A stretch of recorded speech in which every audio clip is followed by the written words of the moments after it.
Salut la gang, bienvenue à Radio B52, le podcast numéro 1 au Québec.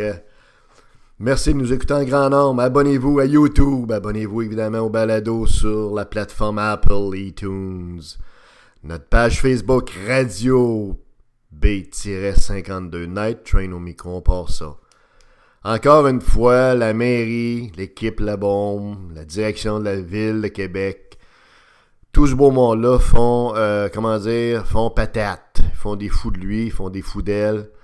Ça n'a aucun sens ce qui se passe actuellement dans le dossier des édifices, des nouveaux édifices que les promoteurs veulent construire dans Saint-Roch pour dynamiser Saint-Roch puis faire de Saint-Roch ce que ça aurait toujours dû être, the heart and soul of Québec, le cœur de Québec.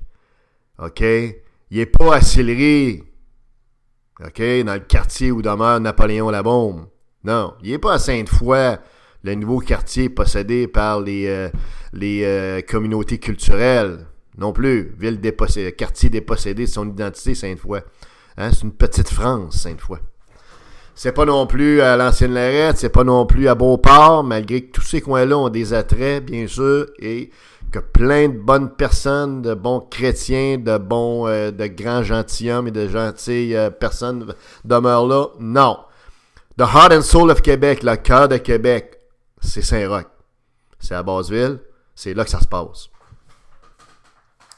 Ça fait longtemps qu'on aurait dû revitaliser Saint-Roch dans cette optique-là, dans ce plan de match-là, d'en faire le heart and soul, le cœur de la cité.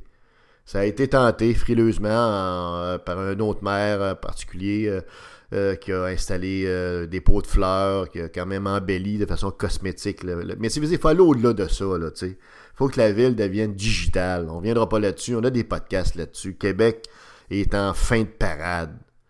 Okay, on est au Moyen-Âge au niveau digital, au niveau ville intelligente, au niveau utilisation des technologies pour rendre l'expérience client, l'expérience citoyen des gens de Québec plus attrayante, plus le fun, tripante même.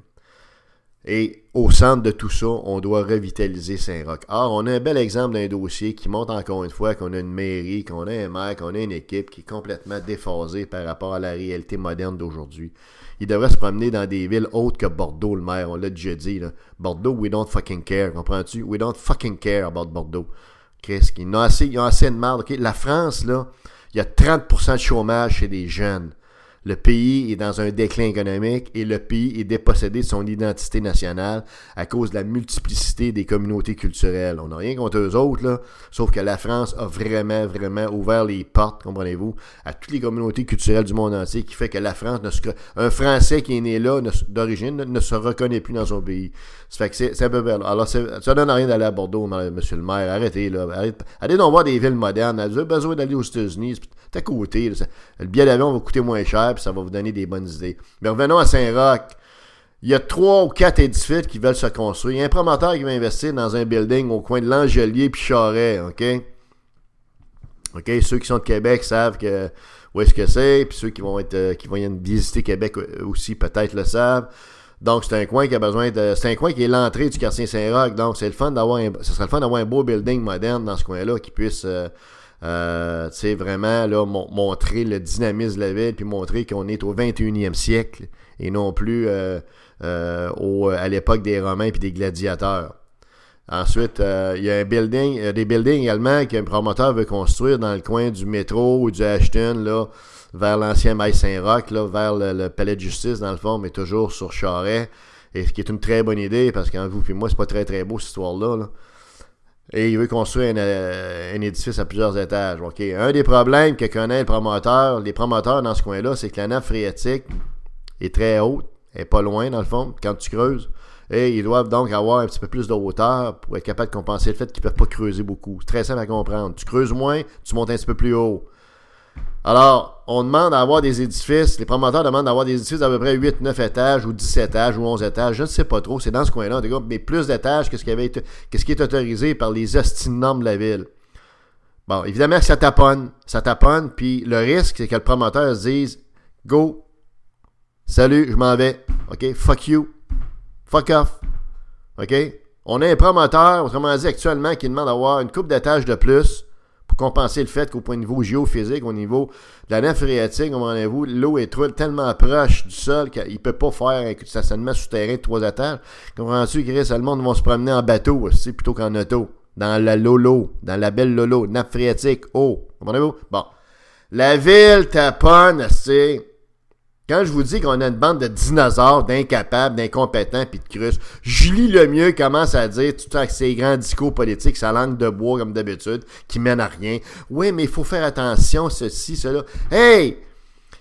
La Ville de Québec a besoin de promoteurs économiques, de promoteurs immobiliers. Elle n'a pas besoin de Julie Lemieux, puis elle n'a pas besoin de politiciens. Elle a besoin de gens qui vont mettre du cash à la terre pour développer la ville, puis la rendre plus belle, puis la rendre moderne. OK? Fait que s'il vous demande 2 étages de plus, ben Chris, tu modifies tes hosties de normes, puis tu lui donnes le 2 étages de plus ou 5 étages de plus, voyons donc. OK? Faut faire ça. C'est la seule façon de développer une ville. Puis c'est un des problèmes à Québec. Pourquoi Saint-Roch n'a pas de plus développé qui est là? C'est à cause de ça, à cause de la ville puis de ses normes. Et évidemment, l'autre frein à ça, c'est tous les rongeurs de balus, comprends-tu? Toute la verdure, tous les écologues, comprenez-vous, qui veulent pas avoir des édifices plus hauts qu'un demi-étage. OK? Pour eux autres, un building, là, c'est un demi-étage. Peut-être, c'est-à-dire un demi-sous-sol plus un demi en dehors du sous-sol. Ça serait parfait. Comprends-tu? Ça brise pas l'environnement, c'est pas trop haut. Comprends-tu? C'est pas agressant. Comprends-tu? C'est cosmétique, c'est très beau. Comprenez-vous, là, tous les rongeurs de balus, comprends-tu, les cololos, les gauchistes, comprenez-vous, toute la gang de Québec solidaire qui élise Agnès Maltais dans ce coin-là, comprends-tu, qui fume l'adrénaline, puis de la riboflavine, puis qui tire sur des pipes de hashish, puis de mescaline, tout ce que vous voulez, comprenez-vous. Écoutez, là, la ville, faut qu'elle comprenne une chose, là, que c'est pas c'est pas les dealers, pis c'est pas les gauchistes d'extrémistes d'Agnès Maltais, pis les péquistes d'Agnès Maltais qui vont soutenir le développement de Saint-Roch. Tout ce qu'ils veulent, eux autres, c'est des pots de fleurs, comprenez-vous, pis des, je sais pas, moi, des petits drapeaux avec des fleurs de lys, comprenez-vous. Je caricature à peine, là. Fait qu'il faut absolument que ces gens-là soient remis à leur place, c'est-à-dire qu'on ne les empêche pas de parler, ils peuvent s'exprimer, on vit dans une belle démocratie, à tel point qu'on est figé dedans des fois. Bel exemple de ce que je discute là, n'est-ce pas? On les écoute, comprends-tu, ces mots-là, comprends-tu, on les laisse vivre dans leur petchourie avec le pack-sac, comprenez-vous, pis toute la kit. Pas de problème, on respecte ça. La différence d'une société, on respecte ça. Parfait. Maintenant, la promotion économique, développement de Saint-Roch passe pas par les fumeurs de pipe, là. Hein? Ça passe par des promoteurs immobiliers qui ont du cash dans leur poche, qui déplient de l'argent pour monter des bâtisses, pour attirer des commerces, attirer des gens qui ont des moyens pour s'acheter des beaux petits condos, louer des appartements d'un certain standard, pour justement élargir un petit peu plus là, je dirais le potentiel économique de Saint-Roch. Bon, là, un promoteur qui veut bâtir 2-3 super belles bâtisses, comprenez-vous, avec une belle architecture moderne, quelque chose qui est beau à l'œil, et non pas laid, hein? Puis là, il se fait niaiser par la Ville de Québec. Puis là, c'est pas certain, loin d'être certain que la Ville va y autoriser de construire 2 étages de plus, et au coin de l'Angelier, et dans le coin du métro, puis du Ashton à Saint-Roch, au bout de la boule. Imaginez-vous. Or, ça montre encore une fois qu'il faut sortir l'équipe la bombe, les dinosaures, les tyrannosaures, les stégosaures, les politiciens de là. Il faut... Puis le problème, c'est qu'on n'a pas d'alternative. C'est ça le problème là qu'on vit. Il faut que quelqu'un se pointe au plus sacré à la mairie de Québec, là. Petit monsieur Gosselin, comprenez-vous, là, ça c'est parfait pour avoir une entreprise de petits tracteurs, comme on a vu, Kubota, pour faire des trous, puis poser des poteaux, puis avoir ses ouvriers travailler avec lui, pas de problème, excellent. Mais le gars, il a pas l'affaire, il a pas la stature, il fait juste dire, dans le fond, ce que les petits mononcles de la radio, à choix Radio 3X font, puis toute la gang, là. Fait qu'il n'y a rien à faire avec ça. Puis l'autre, Mme Guérette, c'est une poseuse de pot de fleurs, parce qu'elle était l'ex-maire avant Napoléon. Fait que, il n'y a rien à faire avec les candidats actuels. Il faut qu'un candidat se pointe, qui est fort en économie, qui est fort en business, qui va vraiment orienter le développement de la ville, de Saint-Roch en priorité, au niveau économique, au niveau technologique. Bon. Là, c'est pas le cas. C'est pas le cas. On veut le dire, on l'a déjà dit, il faut absolument que la ville de Québec se tourne vers une cible, vers une vision stratégique, une vision d'affaires.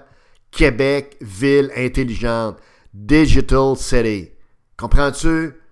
San Francisco, Boston, Singapour, Londres, Raleigh, North Carolina. OK, on est passé par là. Allez voir des villes qui ont pris le tournant techno pour voir que c'est pas juste des panneaux publicitaires ou des panneaux d'information qui vont dérouler des choses que les messages de la ville de Québec, comprenez-vous, attachez vos ceintures, puis décrottez-vous pas le nez quand vous conduisez, puis des affaires de même, tu sais, qui infantilisent les gens comme le gouvernement du Québec. Non, c'est pas ça qu'on veut, là. C'est pas ça le tournant.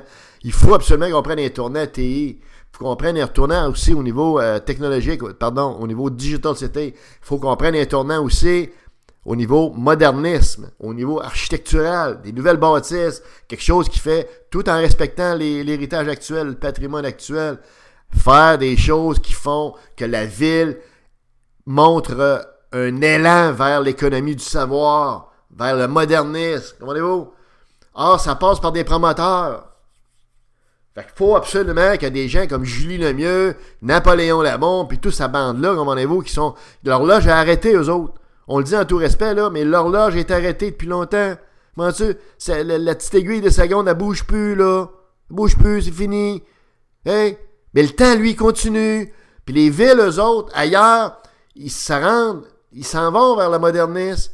Puis ils se rendent accueillants. Tu sais, ça, c'est la première des choses. Ensuite de ça, il faudrait être accueillant pour les investisseurs. Il y aurait plein de choses à faire. Diminuer les taxes des commerçants, ça va de soi. Pas les augmenter, comme les caves font actuellement. Non. Il faut que tu leur donnes une chance. C'est les commerçants, puis les hommes d'affaires, puis les promoteurs qui font rouler ta ville. OK? Fait qu'arrête de les niaiser avec des bureaucrates, comprenez-vous, qui imaginent des normes théoriques, puis qui écoutent les gens à Paxac, comprenez-vous, qui fument des gauloises, comprenez-vous, puis qui lisent le Figaro, puis qui rêvent aussi de la société égalitaire où tout le monde est habillé en gris, tout le monde a les mêmes bottines, tout le monde a la même coupe de cheveux, puis tout le monde a à peu près une pitance d'à peu près 25$ par semaine. Tu sais, on appelle ça du communisme. Ben là, c'est pas ces gens-là qu'il faut écouter. Ces gens-là, ben, encore une fois, on les respecte. Mais ces gens-là, comment tu, il faut les mettre complètement, tu les écoutes, pis c'est beau. C'est beau. Continue, comment tu, à tirer ta porte, comprenez-vous, continue à te promener avec ton pack-sac, pas de problème.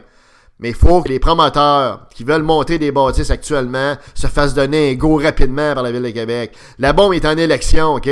S'il veut montrer qu'il change, s'il veut montrer qu'il va devenir un autre la bombe qui n'est pas déconnecté de la population, la bombe qui n'est pas déconnecté du monde économique, des promoteurs, puis de ceux qui font rouler sa ville, ben il va donner un go à ce gars-là, à ces promoteurs-là, pour monter des bâtisses dans Saint-Roch, puis surtout pour prendre un tournant digital, ville intelligente Québec. Sinon, ça veut dire qu'encore une fois, c'est ronron, petit patapon. On vit encore dans la bureaucratie weberienne du 17e siècle, puis on est perdu là-dedans, comprenez-vous? Fait que c'est pas le vieux port, c'est pas le château Frontenac seulement, puis tout ça qui va amener un développement économique de la ville. Il faut que la ville elle-même se donne une chance. Ensuite, vous comprendrez comme moi, en terminant, que on s'attend pas à des miracles, là. La ville, pour une raison ou pour une autre, est dirigée par une bande de bizarres, de weirdos, comprenez-vous, qui essayent de faire plaisir à tout le monde pour pas se perdre de vote aux prochaines élections. Mais à un moment donné, là, Ray J, faut que tu prennes des décisions, OK? Des décisions qui vont aller dans l'intérêt de la ville à long terme. Je répète, à long terme. Pas en vue de ta prochaine réélection dans 6 mois ou dans 1 an ou dans 3 ans, à long terme. Il faut que les politiciens, des fois, aient le courage de prendre des décisions qui vont être payantes à long terme, même si électoralement, pour eux autres, elles ne le sont pas à court terme. Puis c'est ça qui est notre bug. Pas juste au niveau municipal, au niveau provincial, puis au niveau fédéral, puis en général avec les hosties de politiciens. Comprenez-vous? Fait que, normalement, là, la bombe, si vraiment, il veut montrer un nouveau visage, puis montrer qu'il se reconnecte à la réalité de la Ville de Québec puis du monde ordinaire, il va donner un go à ces promoteurs-là pour leur dire de monter leurs bâtisses, monter des stationnements, monter les bâtisses avec des condos, avec des logements, avec des commerces, avec une nouvelle vitalité dans Saint-Roch, the heart and soul of Quebec City. C'était Radio B52, Night Train.